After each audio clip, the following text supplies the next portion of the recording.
I know?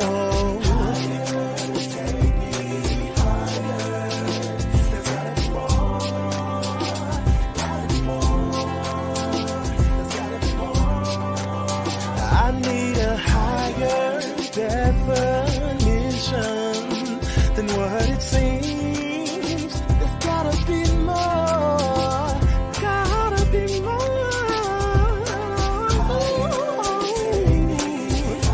Come on and take me higher, yeah.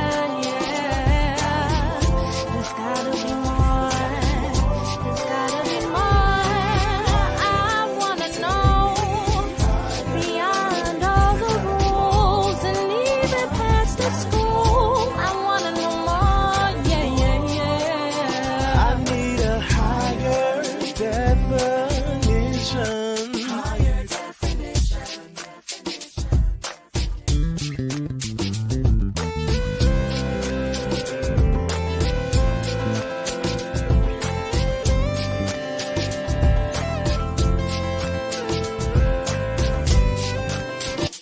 I've been searching for more. When will I find it? When will I see it? What will I do? When will I know? Take me higher. There's gotta be more. Gotta be more. There's gotta be more. I need a higher definition than what it seems. There's gotta be more, gotta be more.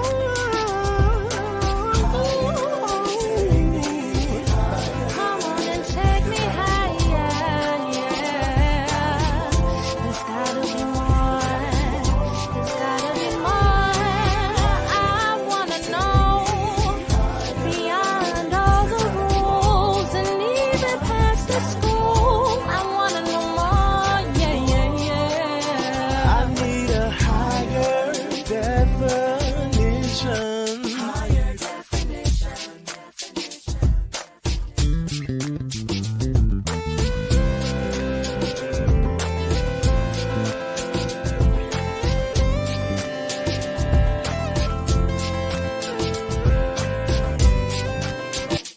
I've been searching for more.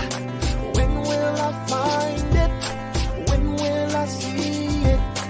What will I do? When will I know? Take me higher. There's gotta be more. Gotta be more. There's gotta be more.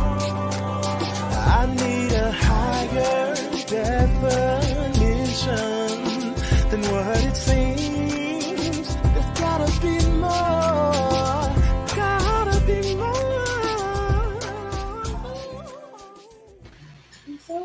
Good evening. Welcome to Higher Definition Radio. I want to thank you for watching and joining. I'm looking forward to this topic, this show tonight. I'm looking forward to the interaction. We have a great panel group together and Dr. Houston. Dr. Houston, was making jokes earlier, so it'll be nonstop later. Don't worry, Dr. Houston. I got you.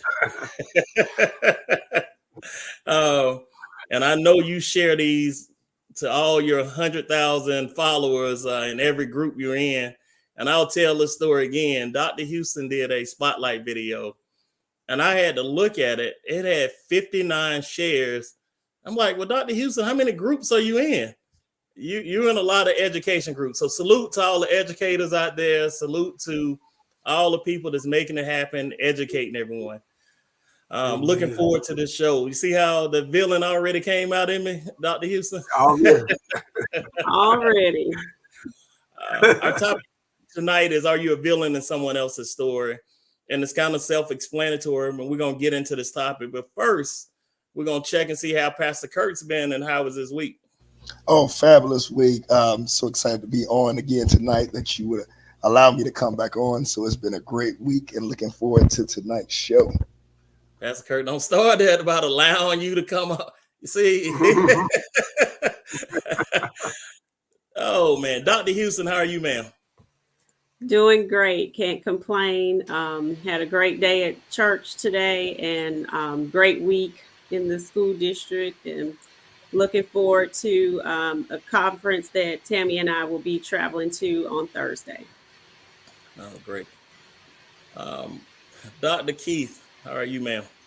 I'm good. I'm enjoying this weekend and being able to at some points get rest and some points not, but it's been good. We had a good time at church today too. Went to visit my father's church for Family and Friends Day, and we had a good time. And Apostle Thomas, some people might recognize this face on every Thursday, who does our Thursday Thoughts. How are you, sir? And tell us a little bit about yourself. Right, I'm Apostle Charles Thomas. I'm the new kid on the block when it comes to being on this venue right here, on this platform.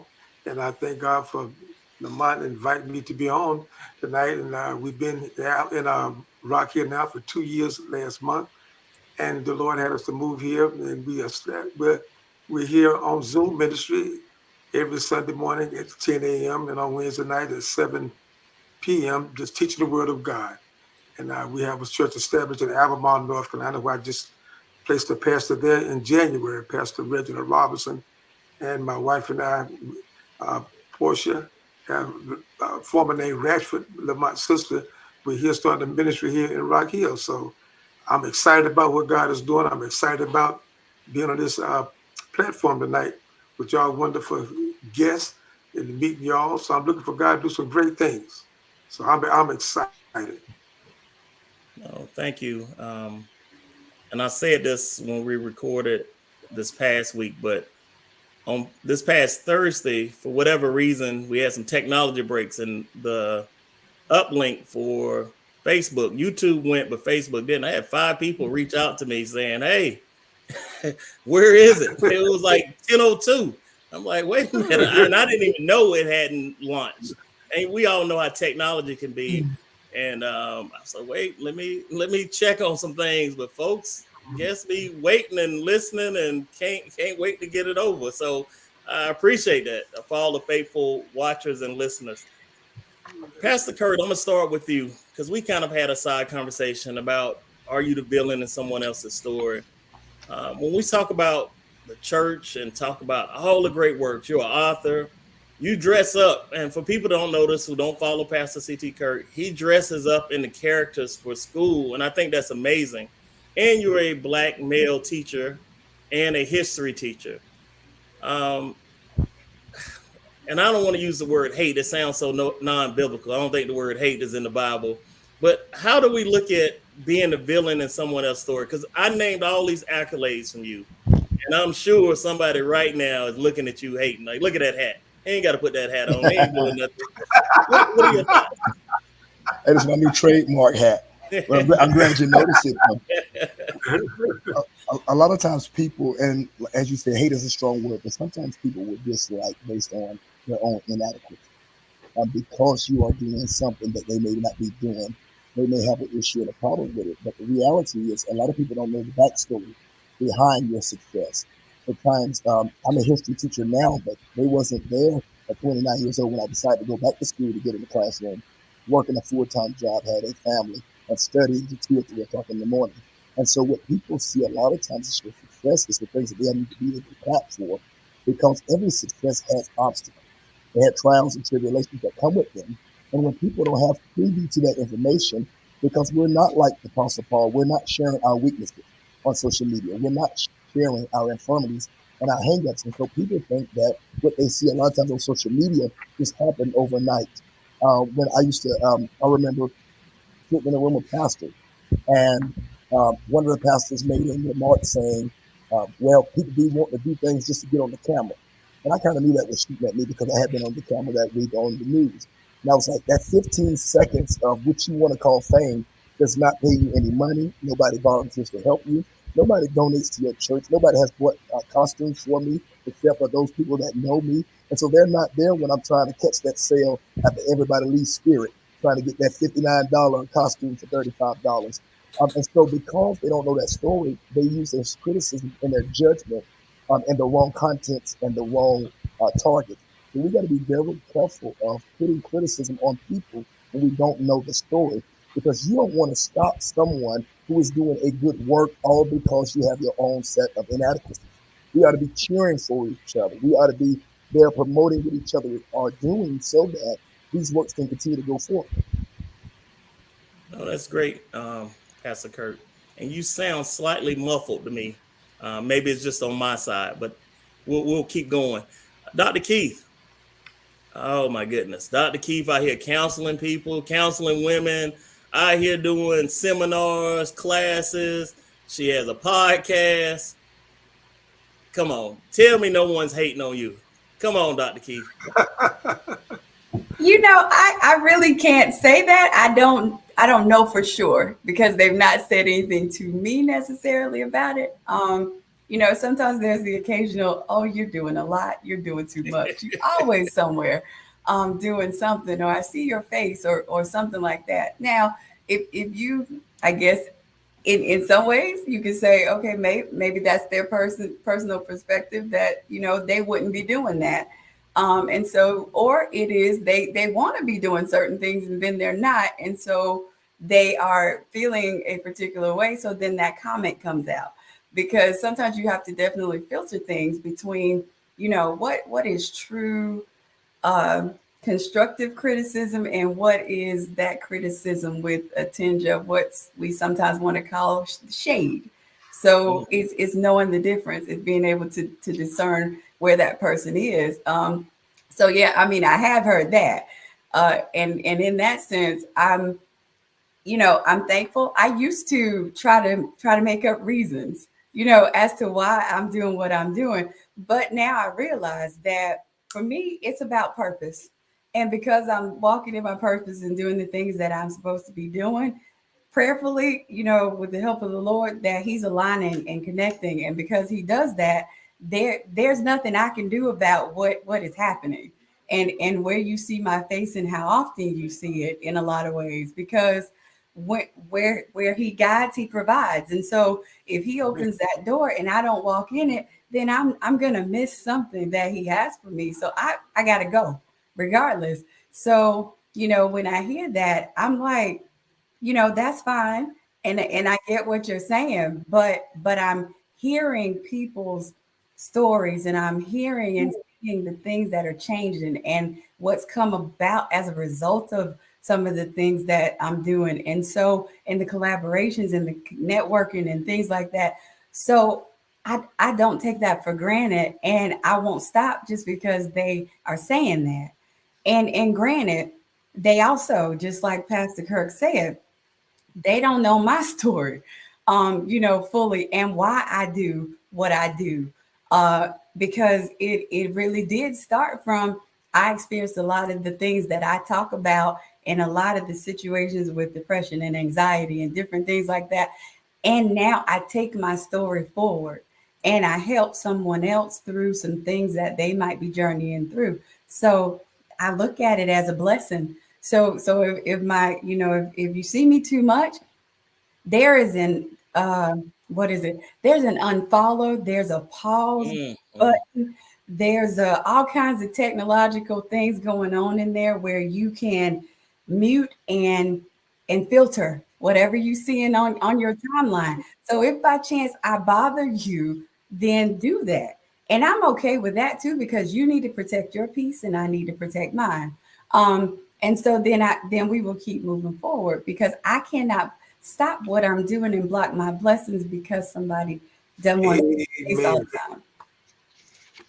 Well, Dr. Keith, I saw you with that hat on the other day. I'm not gonna say I was one of them people, but I'm like, hey, I want to switch that hat up. Now, and you know, that wouldn't be me if I wouldn't have thought that. But I did see you with your hat on, and folks took the picture. I'm like, we need to do. Hey, I might talk to Dr. Keith. Apostle Thomas, travel the world, spreading the gospel, multi-ministries.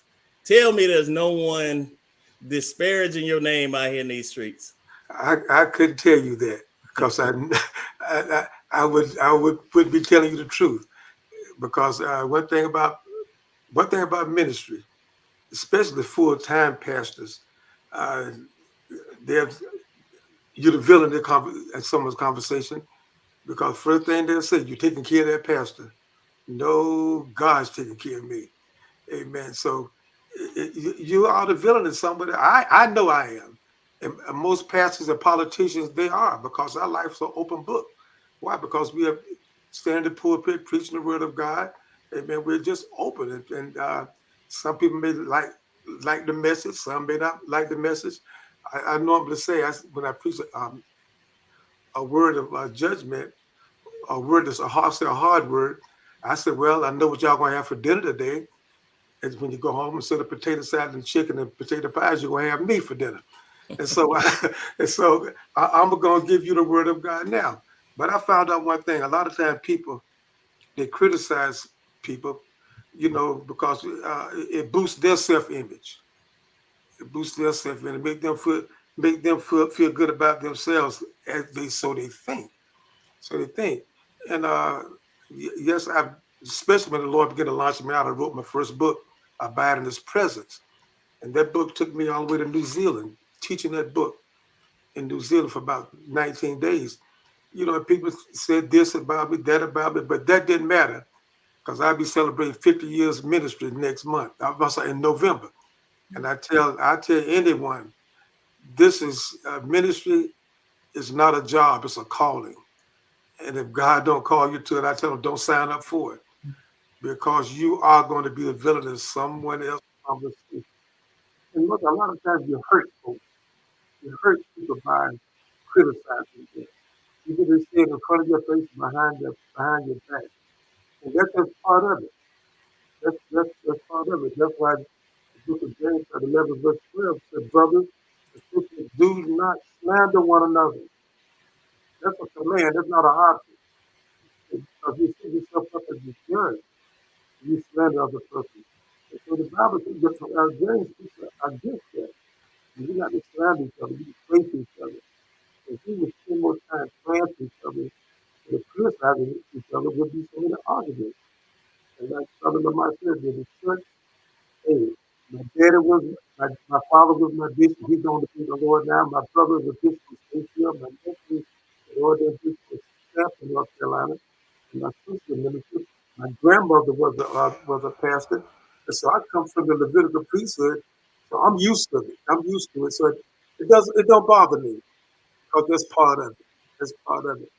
But when you look at the word of God, some folks enjoy it. Criticism is simply enjoy. Some folks enjoy criticizing.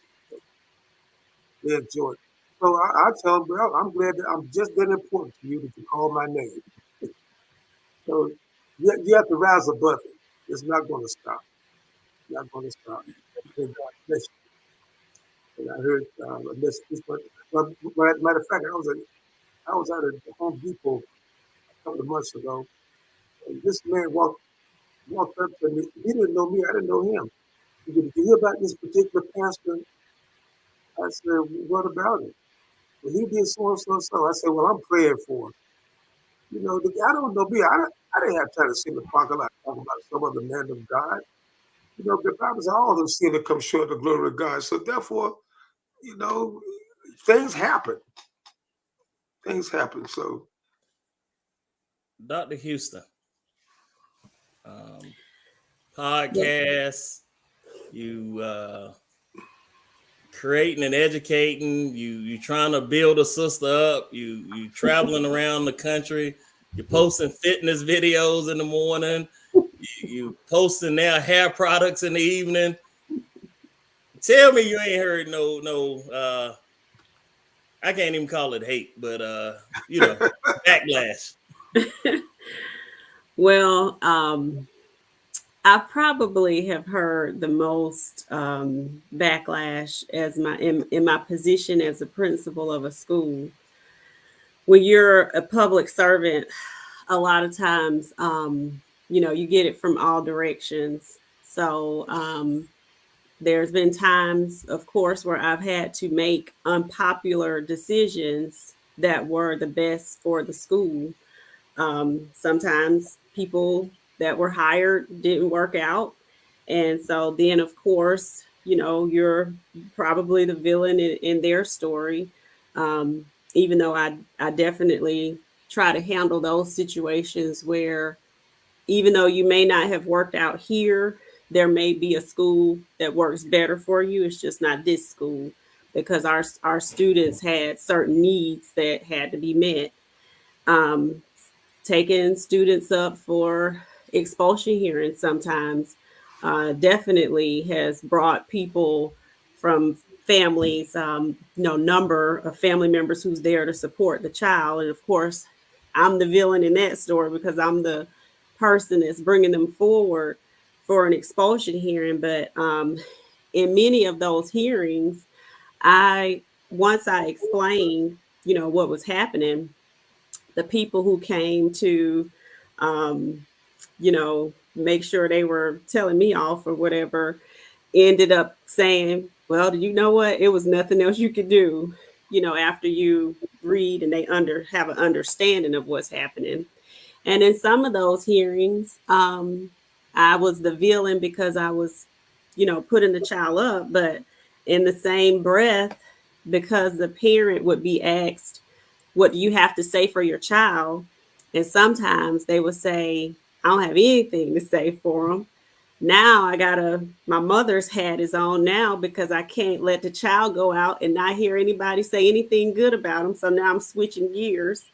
I've read all of this stuff off, but now I got to say, well, there is something good about this child. And I have to say that because I can't let that go.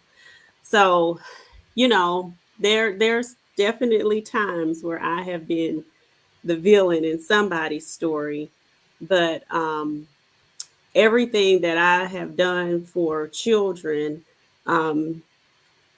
sometimes it was with the expulsions, you have no choice in certain cases, but sometimes you want them to understand the importance of school. So in the grand scheme of things, things that I do when it's from the heart, for the best interests of all of the children, I'm confident in what I'm doing. So whether I'm the villain or not, I feel okay in what I'm doing. I can sleep at night. I can look myself in the mirror at night. That's good. And I'm gonna start with Dr. Keith on this question. We touched on Avery brought something up, and I'll bring it back around. But when disparaging words comes from family or friends or close associates, for me, sometimes I used to take that kind of stuff personally. Like, I thought we were better than that. I thought we had a closer relationship. But sometimes those be the first folks throwing you out there that you doing too much. You need to sit down somewhere. How do you handle that, Dr. Keith? How would you counsel someone who internalizes that? Okay. So I would really talk to them about how they value that particular person who is saying those particular things. Like, for instance, it could be a parent. Is that parent saying that because they know that you overly extend yourself sometimes, and so they just want you to be mindful? Or is that parent saying that because they're just like, yeah, you're doing like absolutely the most right now, and I need you to go sit down somewhere, because they just want you to sit down because they're maybe a homebody and they're not, as active or doing certain things. What is it about that particular person that targets you so much? What triggers you most about what they're saying? Do you feel like it's true? If you feel like it's true, sometimes it can definitely spark an emotion that will cause you to feel and second guess what you're doing. Let me take a step back. Am I really doing too much? And then when you look at it and you see where you do have a work-life balance, and you do have that flow that you're looking for, and you do have that peace that you said you wanted in doing all of these things, because when you're walking in your purpose and doing the things that God has designed for you, it's not work.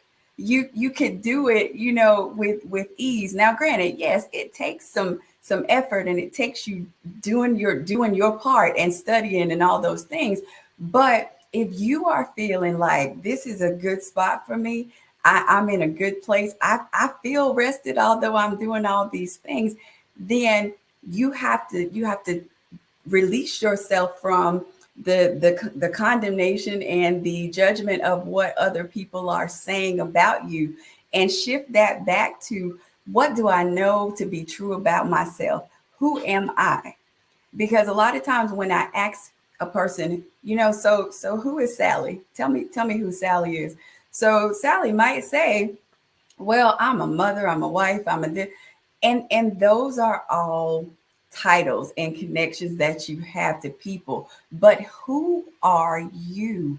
What do you like? What do you love? What gets you out of the bed every morning? Because you are just that driven, just that motivated. What about you speaks to certain things about your character, certain things about what you want to see happen in the world, how you are doing certain things, going about it. What is that? Who are you where all of that is concerned? Because those are the things that now you have to harness, and you have to love, and you have to shape and mold when the people you love are saying things that that they feel like an attack against you. You've got to harness this. And it starts with, how do I see myself? Do I just like glance at myself in the mirror, or maybe I'm putting my makeup on and I look at myself for a little bit, but then I keep on walking? Or am I really taking a look to stop and go, good morning, gorgeous. How are you this morning? It's going to be a great day, even if you don't think so right now, even if you're tired and you want to go back to bed. Girl, we're going to get it today. Are you doing those things? Are you encouraging yourself, building yourself up, speaking life into you?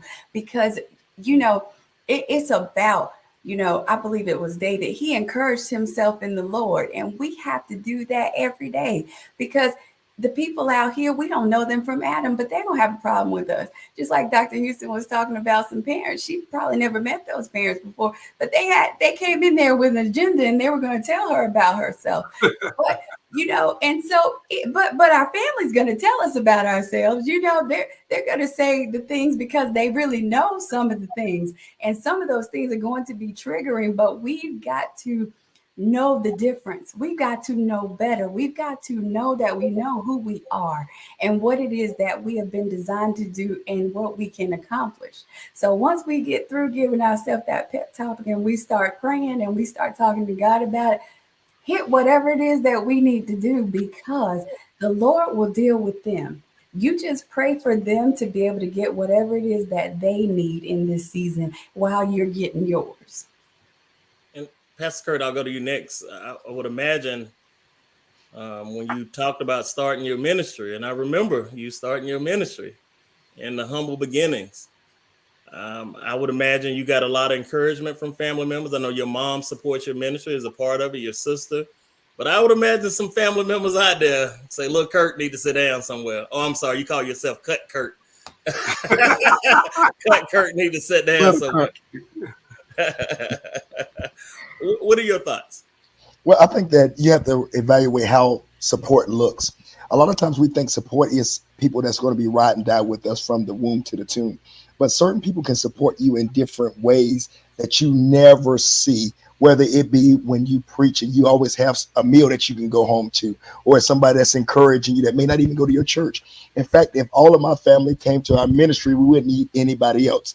That's just how much family we have. And I'm always cognitive of when Jesus went to his hometown to do ministry, and he says that you are accepted everywhere but in your own hometown. I'm from Rock Hill. 99% of what I do in outreach is going to be done in Rock Hill. The exploits, the fighting that we do to clean up neighborhoods, or the fighting that we do to get a citizens review board was done in Rock Hill.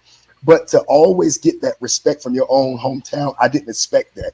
I didn't expect that my classmates would run because they seen me go through in school and say, he's doing a good work. I didn't expect family members that see me at my lowest moment to say, hey, now he is doing something well. And I want to share this real quickly with you real quickly, that the Bible shows us this in Samuel, the 18th chapter, the 6th verse, when David had came back from killing the Philistines, and King Solomon, all of them were singing and dancing. And a woman went out and said, Saul has killed his thousands and David has killed his 10,000s.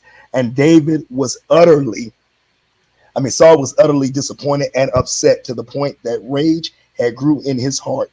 Saul didn't look at the fact that David's 10,000 killings were still on his behalf, that David was fighting in his army. So it didn't matter who killed the most enemies. The enemies were being killed for the glorification of the Israelites.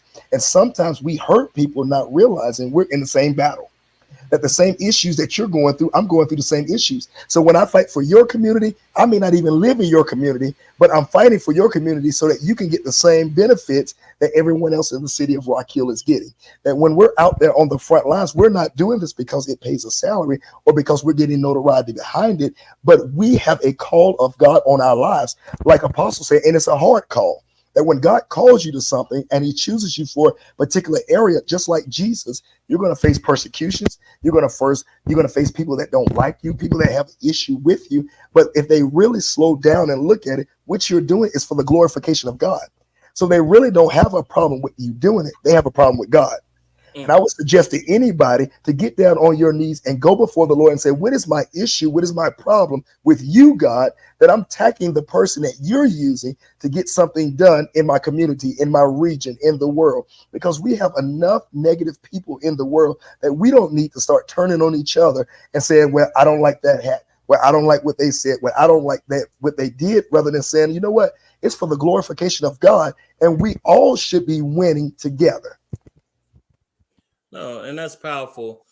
A lot of different thoughts came to mind as you were speaking that. And I think a lot of times, and I see it, especially with people that look like the same color or the same race, the hate sometimes becomes stronger and it stings worse, because you would think, hey, we're in this thing together. What are you doing? And it hurts because you will realize that everybody ain't running the same race. That some people got a whole different agenda out here in this world. Apostle Thomas, when it comes to hurt within the family or your close circle, how do you deal with it? How do you discuss that? Well, Brother Lamont, after Pastor Kirk finished, we could do benediction. That was good. That was good, Pastor Kirk. There was a lot of meat in that. But the way I deal with it is I take it as an obstacle. I talked this morning about overcoming faith. And as long as you are trying to do something, there are going to be obstacles in your life. And one of the biggest obstacles, Paul prayed the prayer, Lord, remove this thorn from my flesh. And it wasn't a briar thorn or a rosebush thorn. The thorn was people. And the Spirit of the Lord told Paul, said, my grace is sufficient. And so whatever we come to people and doing things, the way I get past it is I take it as an obstacle. And I take it as a stepping stone to success. Because whatever God called me to do, I think one of the ladies said that where God guides, he provides. And so people are going to attack you. They're going to be a thorn in the flesh. But God's grace is sufficient. So when you read Hebrews chapter 11, verse 27 through 29, look at the obstacles Moses went through. Whenever God led him to lead the people out of Egypt and to the promised land, it was obstacles there, and he had to deal with his own family. Why? Because he married an Ethiopian woman, and his brother and sister criticized him. But God was his sister Miriam. He smiled her with leprosy. Why? For criticizing the wife that God gave him. Then Aaron, when his time was up, when the mantle lifted, he died. And so, but Moses had to keep going because he did what God said do. And to find out one thing about it, God will lead you from a problem and lead you to a problem. But you have to trust God to go through the problem. Because the Bible says in Psalm 23, though I walk through the valley of shadow of death, I feel no evil. So I had to deal with family members on issues and decisions I've made for my personal life. The thing about it, Dr. Houston, it didn't affect them. It was my decision. It was my decision. Dr. Keith, it was my decision. I don't know why people think that your decision is their decision. whatever the consequences are, I have to live with them. That's right. Right. Whether it's a good decision or bad decision, hey, if it's a bad decision, I can learn some wisdom. I won't do that anymore. And so that's how I deal with it, Brother Lamont. I just have to say it's an obstacle. No one is perfect. We're gonna make mistakes. That's the wisdom comes from making mistakes. Mhm. And Dr. Houston, I saved you for last because Everett sparked something. You shared with us that you're a vegan. Uh-oh, there you And, go. and the one thing black folks don't trust is vegans. Like black folks ain't trusting that. Like you don't eat meat. What's wrong with you, Muslim? Black folks will say you Muslim off the top. I'm not a vegan. I'm pescatarian. That's some thin ice there. You over there. I think you were sharing with us when you go to the cookouts, you bring your own food. I already know some personal close relatives of yours are hating. Probably looking at you strange right now. How do you deal with that? Well, I am a person who I wasn't the person that I am now is not who I always was. So when I was coming up, I was really quiet, really introverted, really shy. Public service has a way of bringing some things out of you. So I am very confident in myself and very able to speak up when I need to. But one of the things that our pastor talked about this morning was that we all have to be disciples of reconciliation, especially in the church, because what people need is to be reconciled with God.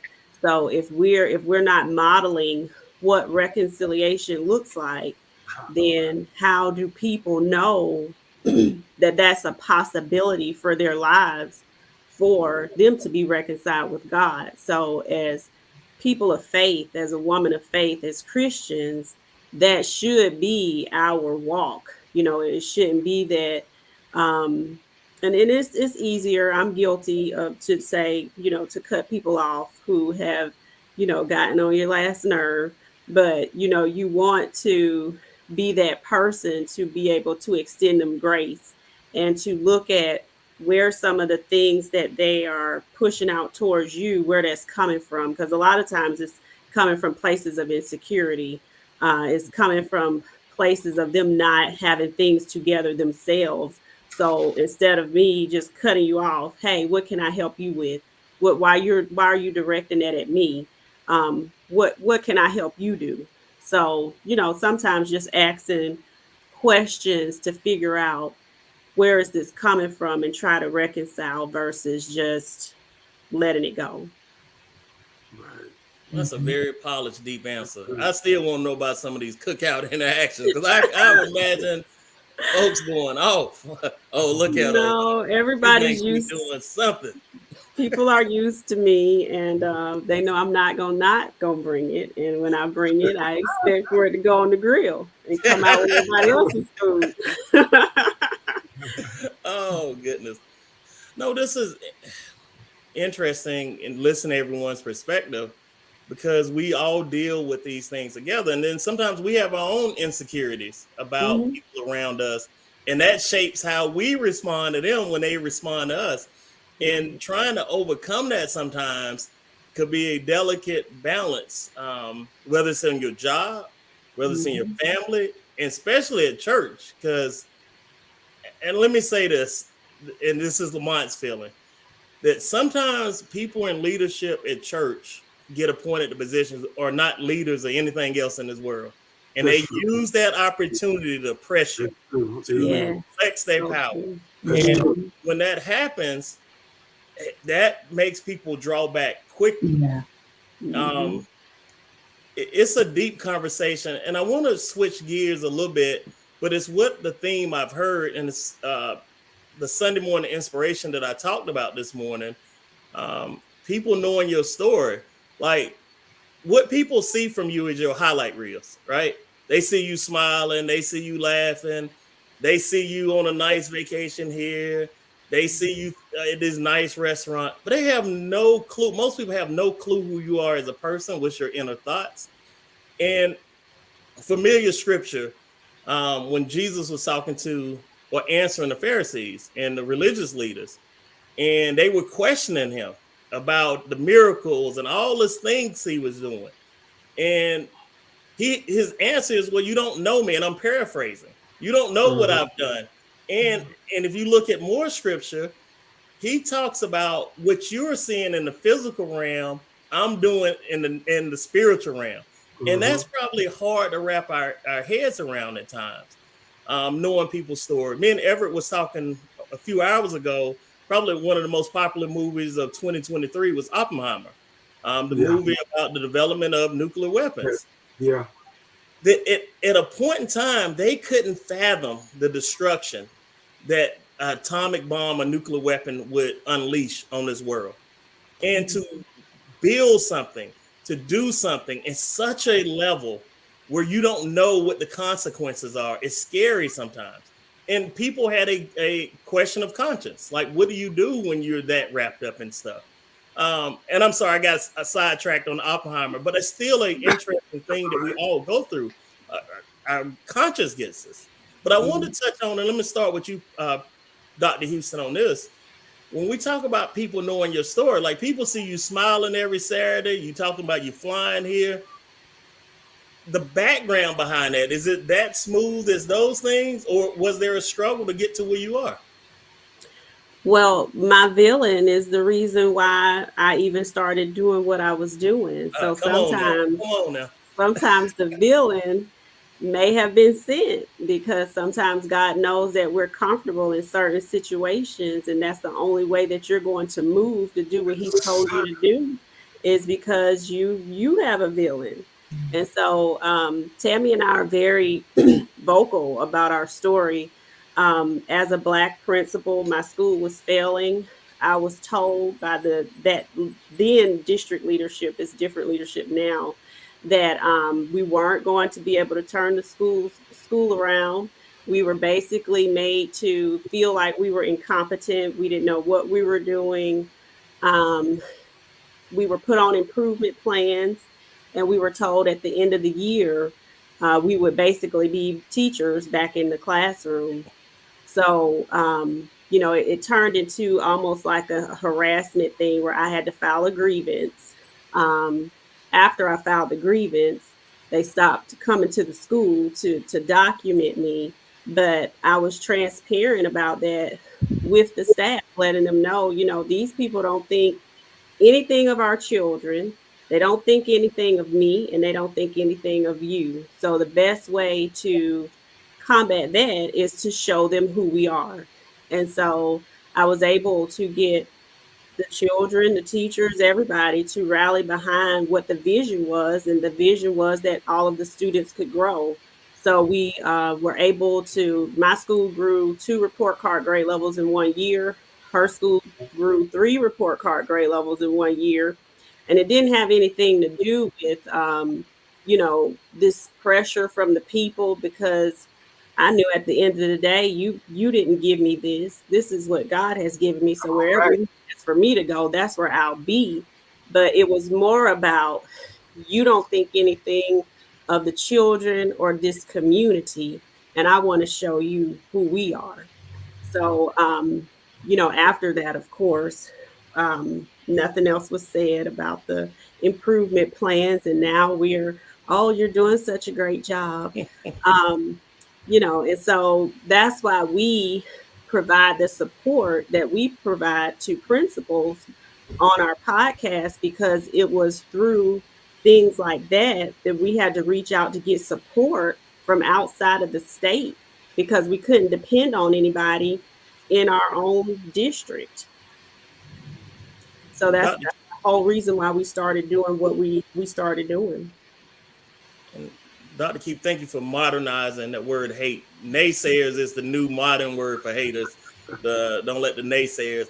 Apostle Thomas, can your naysayers actually motivate you to do better? Yes, they can. And I have been motivated by haters, naysayers, enemies, villains, to do better. Because I made up my mind. Sometimes the naysayers can catapult you into greatness. Mhm. They can be a blessing if you understand, if you know where you're going. Because I think about Acts chapter 8, whenever God smacked Paul with blindness, knocked him off the horse, and then the Lord had Saul at that time to go down to Damascus, to the street called Straight, and then God told Ananias, "You go pray for Saul." At that time, the villain told God, said, "This is the same man that put the people in jail that called on the name of Jesus." But the Spirit of God spoke, said, "I know exactly who he is. He's a chosen vessel unto me." When we know who we are and where we are going and what our purpose is, the villain, the naysayers, the haters, they could cause us to stay focused and get to where God has called us to go. Because after that, Paul wrote over half of the New Testament and was one of the greatest apostles ever lived. We still talk about him today. Why? Because a naysayer, a villain, told God, "You can't use that man. He put the people of God in jail that called on Jesus." So people, villains, they can cause us to be blessed. They could push us closer to God because you know you can't do anything about it. That's right. You can't do anything. Either they're going to go behind your back or tell you to your face. So you have to stay focused. It keeps me focused. It keeps me focused. I love them. And before I go to Pastor Kurt, I will chime into that the whole reason Higher Definition is here after 16 years, because people say we wouldn't be. That Amen. that there was a thought that we would start something and then drop it. Yeah, y'all talking about the community, you talking about uplifting, you talking about positivity, it won't last. And that has propelled me. And it also propels me at work. Like from an education standpoint, my 2 master's degrees, and I keep saying finishing this PhD. I got to get on this. I got to finish. I'm halfway there, ain't finished. I've been working for 5 years. That's a whole different story.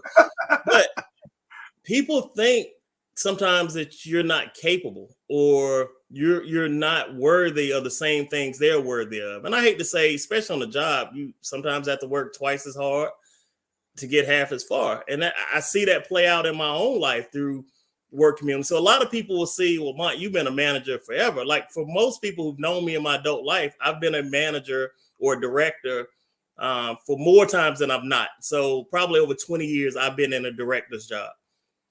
But I have to keep pushing myself. I have to get all the certifications. I have to do all this stuff because there's some naysayers around the corner whispering that you don't deserve what you have and what God's already given you. So we all have to. And Pastor Kurt,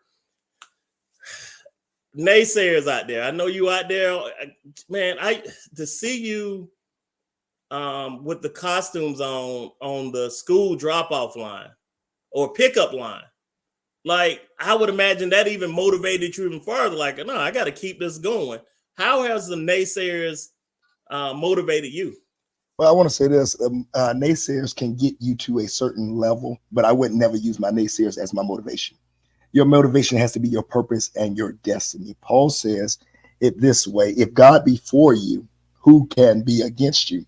And a lot of times, if we're not careful, we can be telling people to focus on your naysayers, that's going to push you. And then you're so focused on your naysayers and trying to approve yourself to them or trying to live up to their standards that you miss the mark and the call upon your life.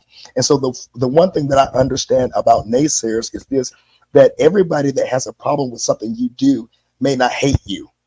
They may not just understand your value or your call to the things of God. And so that's why you have to continue to move forward in those things which you have been called to do. Because if you allow yourself to listen to what everyone says about you, so first thing that you have to do is sometimes you have to cut off the people that are bringing you the bad news, because that could be your hidden agent right there.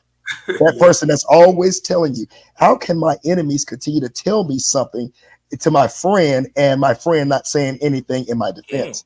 So I had to realize, first of all, that insecurities speak loud. Security is silent. Paul allowed himself to get caught up in the super apostles when they were talking about their visions and what they did. And Paul started saying, well, I went to the third heaven, but rather than boast in my accomplishments, I'm going to boast on my weaknesses, because it is these weaknesses that show that when I am weak, God is made strong. And what we need to let our naysayers know is that it's because of God's grace that I'm here today. It's not because I was at the right place at the right time. It's not because of my head knowledge. I got a master's degree in history and they still ain't paying me like I got one. But it is because the grace of God on my life that I'm able to do what I'm doing. Because the idea of the costume was just, I want to intrigue my children to ask questions. A lot of other people may think, hey, it was for show because it was on the news, blah, blah, blah. But I believe this, that when we, as people of God and people naturally, that when we stop focusing so much on our haters and start looking at what God is doing in our life, it's going to give us appreciation. It's going to show us who our support is. And the reason why we are villains in somebody else's story is because they haven't learned to look at the supporters that God has given them for them to be able to launch out what they do. Or what God has got. And so they're so keen and on you. I want to know if their marriage is working. I knew they're going through something. I know it's not always a clouded day. And social media brought that to us, because it used to be a time where people, the only family we had a problem with was the Joneses.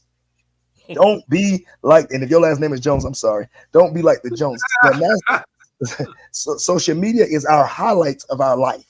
So somebody is going through, they're not going to see our struggles. We're not going to be like Paul and testify about our weaknesses. We're not going to say I was laid off, but then God opened up a door in my life. We're only going to share when we got the job. We're not going to say I started off at the apartment and had to build my furniture up. We're going to showcase the big house. We're not going to say I used to catch a ride to work, but now all of a sudden we're going to showcase the good side. And that person that's really dealing is saying, well, I'm not there yet. But they don't realize, hey, none of us were there yet.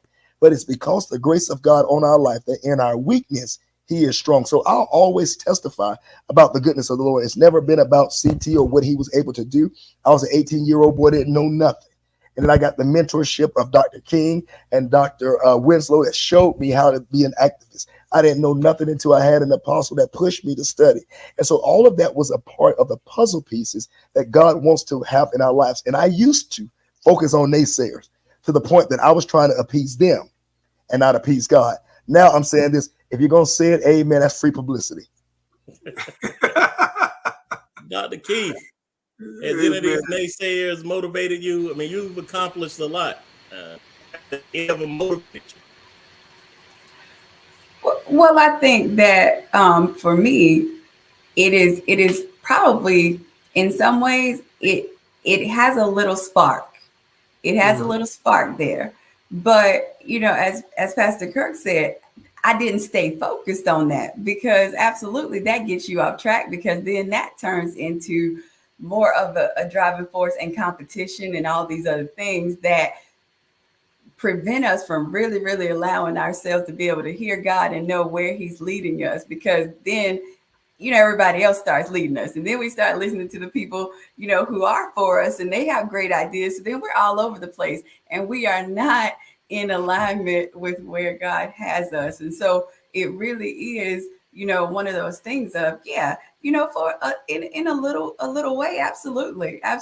They help you to see where you are if you are willing to take that step to say, okay, yeah, am I really doing this, you know, for this reason, or am I really doing this well? You know, how is this looking? But then once you get beyond that, it absolutely is, yes, I have to do this work of him that sent me, you know, while it's day, because when the night comes, no man can work. And so I want the work to be able to be the thing that shows up, that is the light, because I have to be the light in the darkness, because the dark needs to be dispelled, because there's so much darkness out here.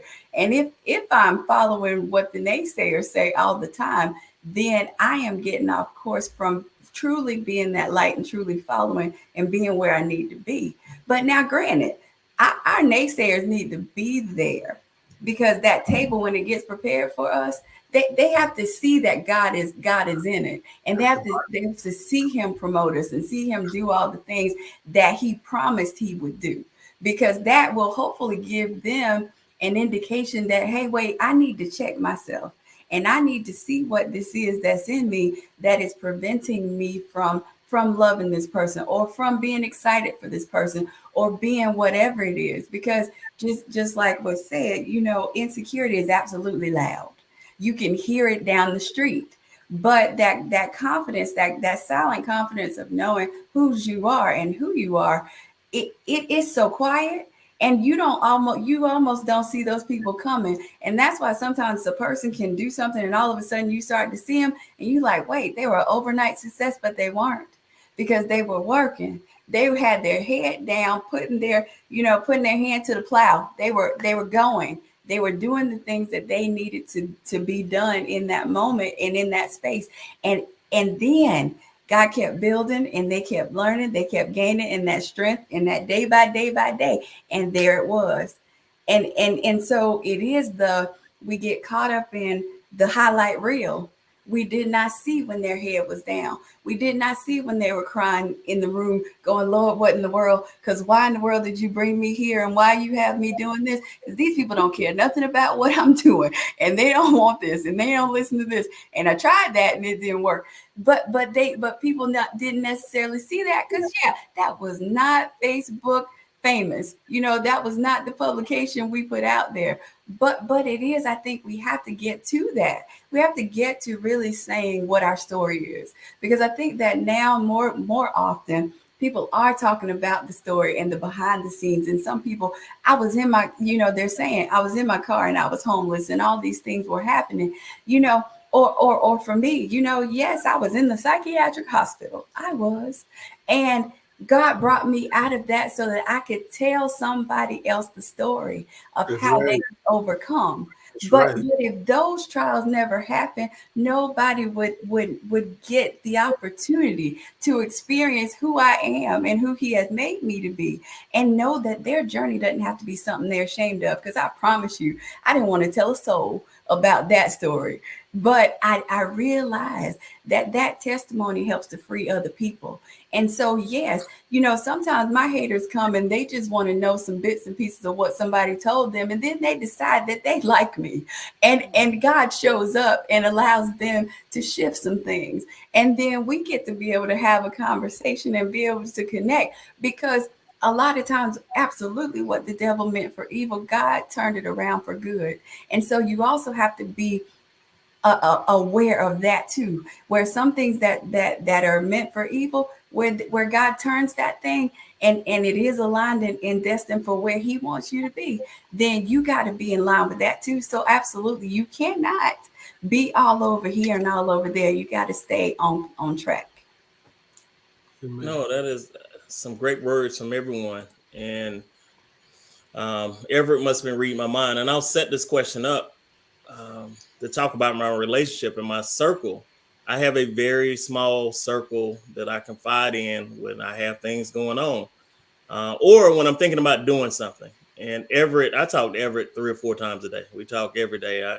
His wife laughs at us when she in the car listening to us argue, because he's total opposite. Where I'm aggressive about doing stuff, he's not. And I need to balance that off of my own brain. When we thought about doing the spotlight videos, I thought God told me that was the right thing to do. That we needed, during the middle of COVID, we need to have positive videos, positive messages about people. And I sincerely believe God told me that. Like, no one else can convince me otherwise. But Everett was like one of the only people I ever told, hey, this is what I'm going to do. And I didn't even have a plan to do it. Like, all right, how we videoing this? How we setting this up? And God put all the things in place. We shot over 200 videos in the last couple years. With everyone that's on this panel, actually, has shot multiple videos. And Dr. Keith has a whole series about mental health that I still play. But how do we determine, and I'll start with you, Dr. Houston, how do we determine what's constructive criticism or just hate or naysaying? So constructive criticism, in my opinion, is something that makes you better. So when it's something that's going to make you better, it acknowledges the good. It acknowledges the things that you're doing right, or the things that you're getting right. Maybe if you just tweak this, you can accomplish that goal sooner or faster. So in my opinion, it's almost like similar to coaching.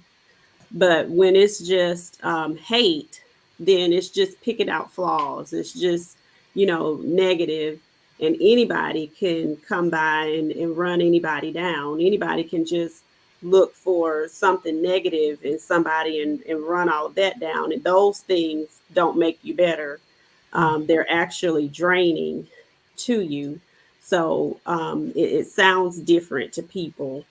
And even when we're helping teachers, when we're coaching teachers, I always advise my principals, people have to be in a mode to be able to receive something from you. So don't go into a teacher's lesson telling them everything that they have done wrong or could do better, because you haven't put anything in the tank with them to be able to make any withdrawals. So the first thing you need to do is go by and do what I call tank fillers. You talk to them about everything that they're doing right, what you saw that went good, and you save that constructiveness for later. It has to come at a later date. It has to be done a certain way. So if it's constructive, I think it makes you better. Apostle Thomas, how do you know when it's constructive versus just hating or naysaying? Well, I say criticism points out to our friends or people how strong we are. That I call it constructive criticism. It points out to us how strong we are. And hate, naysayers criticism is an outlet for hurt and revenge. And people would do that. They would come in the back door on you and just say something that's hurtful or revengeful towards you, just to hurt you. So when you point out to someone how strong you are, and what nice character you have, then you find that's constructive criticism. I can build on that. But I like one thing said about haters. I think Dr. Keith said that in Psalm 23. One of y'all said that. Dr. Houston one that your haters had Psalm 23 said, "I prepare a table for you in the presence of your enemy." I think Dr. Keith said that. And so therefore, they have to see. Especially the one that want to bring revenge and hurt to you. So the Lord says, "I'm going to prepare a table for you right in front of your haters' face." And you want them to live. You want them to see what God has done. So that's how I look at it. And I also look at it, like I said, as an obstacle. Because people are going to criticize you. I don't care how good you are to them. You could be just as nice as you can be to them, but they're going to have something to say. Because I've been there, done that. But you have to keep going. You keep going. Why? Because you made God a covenant. You said, "Lord, if you bless me, I'll obey you. I'll do." I was praying one time. I said, some men told me, said, "Man, Apostle Thomas, as much as you've gone through, you should have stopped." I would have given up. I said, "Well, I can't give up because I made God a covenant. When God called me, I said, I'll keep going. Just bless me." And at that time, Dr. Keith, I was suicidal. Pressure was on me so hard about 2010, 2011. I had to go to a psychiatrist and talk to them. I was crying. I would do a lot of crying all the time. I start talking, just start crying. I went to my primary doctor. He said I could put you on some medication. But my daughter was in the military as a medic. She said, "Daddy, don't take it because it's going to be hard to get off of it." So I had to cry my way through it and go to a psychiatrist to talk. I didn't talk to no other pastor. I needed a professional. Pastor Kirk, they said, "Well, keep praying, brother, keep praying." No, I needed somebody to unload. And you know what? And I finally came through that thing. I finally came through it. And another person asked me, said, "Pastor, I need to talk to you because I'm going through some trouble." I said, "I tell you what, I can't talk to you right now. I can tell you where to go. Go to the same place I'm going to. I go get some mental health." So they did that. So you got to know your limit. You got to know your limit, and when the stress is on you, because every Monday over 500 pastors retire every Monday. Statistics says that. And I think Apostle, it's called secondhand trauma, and a lot of people do experience that. I'm glad that you brought that up. Yeah, and I experienced it. It's not easy, Yeah. but only God, Oh God, that's only it. God can bring you That's through. That's it. I had to tell that story. Yeah. Yeah. And I'm glad you did, because people need to hear that, Yes, because that happens. It doesn't, the pulpit doesn't exempt you from life. It doesn't exempt you from mental situations and stress. It doesn't exempt you, because you are still dealing with people who are dealing with their own things, and sometimes they really will project that onto you, yeah, and give you certain things and emotions that are not for you, but right. because something else hit them, it was like they gave you everything. So everything they needed to tell somebody else, they decided they were going to give it to you. And Right. and taking that on is a huge task. It's a heavy Yeah. load. And Yeah. you and God can walk through it. But absolutely, he put people here who are designed and who have the training and the technique to be able to support you and journey with you, because just like you went to the doctor, you absolutely want to go and talk to a mental health professional or somebody who understands how to get you back to where you need to be, or better, absolutely Yeah. better than where you were, with a different frame of mind and a different process. And we have to also definitely have these conversations. I love having these conversations I because love it too. it's essential that people see and know that it is not shameful. There is nothing wrong with going to talk with a counselor, because we have the mighty counselor, we have God.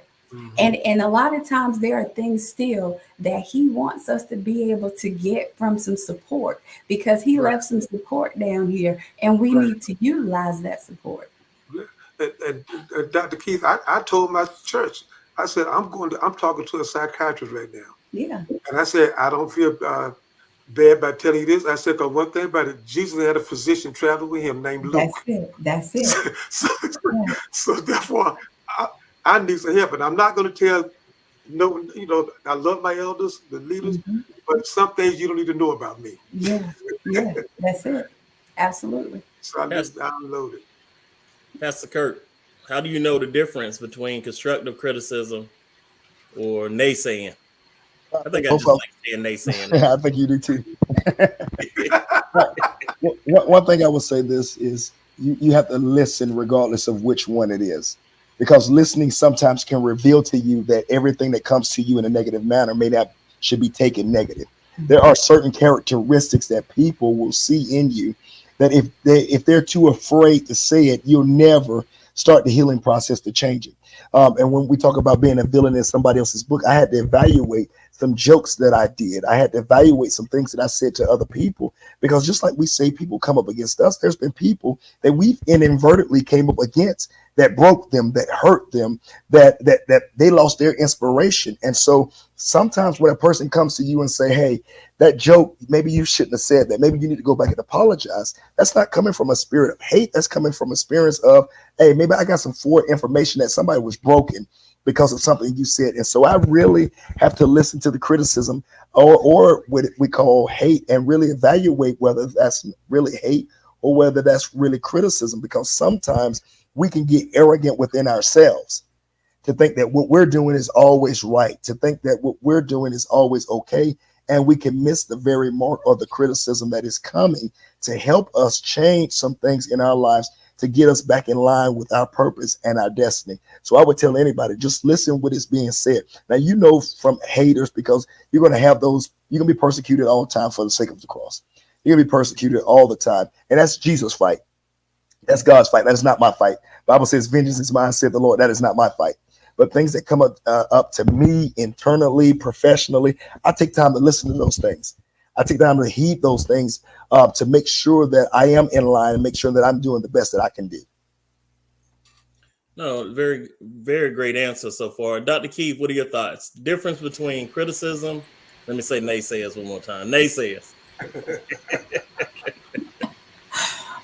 And I think that everyone has really covered the gamut of it, really. And the heart of it is, when it comes to constructive criticism, you are leading with the positive. You are giving, in my opinion, at least 3 positives before you go to even give something that might be negative. So that because I say you put some honey on it. You're delivering it in a way that is going to be conducive to growth. Because initially, if you just start out with the gut punch, it's going to potentially, elevate that conversation, and there may be a lot of conflict as where there could be a lot of growth, a lot of understanding, a lot of development that takes place. It becomes a clash because you just automatically just hit them with it, and so it becomes a how you are delivering. When it comes to naysayers, it's the gut punch. It's the who do you think you are, or the whatever that comes out of that. And so it just automatically just hits you in the face or punches you in the stomach, is that feeling that you get when that comes up. And so yeah, it really is being able to know the difference. And for me now, my practice is that when I hear something that might be from a naysayer, I still go and sit with that for a little bit. And then sometimes I come back to that naysayer and we can have a conversation about what I've discovered since I sat with it, so that I can ask myself, is this true? Am I doing these things? Where have I been showing up in this way? What behaviors, what have I said? What have I whatever? And if it's one of those things where I can say, yeah, I said that, or yeah, I did that, and I can see how that could be, painful or hurtful or what have you, I go back and I say, I apologize for this, because when I said this, I didn't realize that it would affect you in this way, or that this would be the case. And so I think it gives us that ability to grow if we allow it. If we don't initially just take it, hold on to it and say, well, that's a naysayer and I just don't have to listen to them because they're always saying nay, but sometimes that nay can absolutely be an opportunity for us to look in the mirror and say, okay, woman, man in the mirror, are we doing the things that we need to do? Are we showing up in a healthy way? Are we being the change we want to see in this world? Or are we contributing to some of the conflict and the turmoil?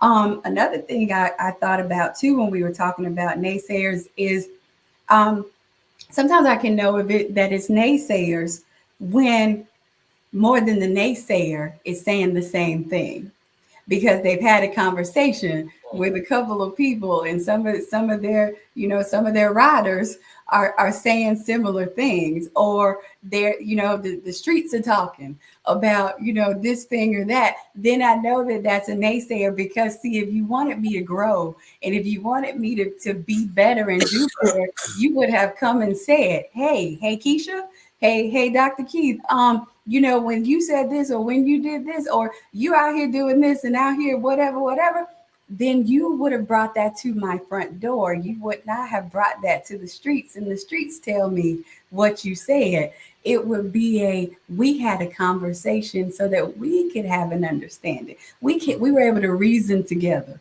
so that there could be some things that were hashed out, and so that hopefully we can gain something and be better as a result of having had those conversations. But a lot of times when you don't want to have those conversations, yeah, you're naysaying. And that's where I take it. All right. This has been a great show, great conversation. I'm thankful for all the guests. And as we do our wrap up, I'll start with you, Dr. Houston. Any advice that you want to give and leave with anyone through all your experience? I would just say, I think, everyone has brought some really great points. Sometimes I think, just in my story with the villain who propelled us into business, sometimes it's necessary. And, I don't think you have to take everything personal. Some things do have to be taken personally, but sometimes is needed in some cases. But when you do know that people are just not really your people, because there's a difference between people who are trying to sabotage you, then you just know, those are not your people. And when you find your people, I think discernment definitely tells you who your people are. And I think God sends you the people that you need to be able to fulfill the purpose that He set for your life. Thank you. Mhm. Thank you. And let me say this on the side also. Thank you for, like, you'll reach out to me sharing information to make sure I have information and I follow your different platforms, because I think what I've discovered in this world, we got enough detractors out here. Even if someone can't help you, don't hurt them. And I appreciate that more. Hey, just something I thought you wanted to see, just a quick reach out. You will be surprised how many people just reach out to you for something negative to or something to get under your skin with. So I thank you for that, Dr. Houston. Apostle Thomas, any final words, any words of wisdom you want to leave us with? What I want to leave is, don't be a villain to yourself. The Bible said death and life is in the power of the tongue. Then the Bible says a man thinketh in his heart, so is he. Then the Bible says a man is snared by the words of his mouth. So therefore we should talk positive about all things. And man, like you said, they said 16 years ago, higher definition radio would not last. But you thought positive. Look at where you are now. And there's no telling where you're going to go. Amen. So therefore, sometimes we're villain to ourselves. We can talk our own self out of success. So as a man thinketh in his heart, so is he. So think positive. Talk positive. Pastor C.T. Kirk, any words of wisdom, sir? And I think that the one thing that I will say when it comes to, are you a victim in someone else's story, is for that person to reevaluate why that person is that victim in your story. If somebody's success is the victim in your story, then why is that success such a problem for you? Because sometimes we have to be real with ourselves. Take a moment and really be truthful with yourself. I heard a pastor say this: if you are racist, know why you're racist. If you have a problem with genders, know why you have that problem. So that way you can start your own personal healing process. If you look on social media and Dr. Houston's success is hurting you to the point that you no longer like her, instead of being jealous of her, ask her to mentor you. Maybe there is something that you've been wanting to do that she's doing, that if you stop not liking her, she can mentor you in that, and you can see, wait a minute, that sister is really cool. That sister really opens up doors. So I would always tell anyone, evaluate why you don't like a certain person, because there is no way that we can walk in love if we have these envies, if we're coveting gifts and talents, if we don't like certain ministries or certain people. That seems like it's a personal issue within ourselves. So if C.T. Kirk is your villain, then let's talk about it. Let me apologize. Give me the opportunity to right that wrong, so that you don't spend the rest of your life with me as a villain who's not trying to be or who don't want to be. There's too much stuff going on to be a villain in somebody else's story. And last but not least, I wanted to save our counselor, Dr. Keith. Any words of wisdom for us?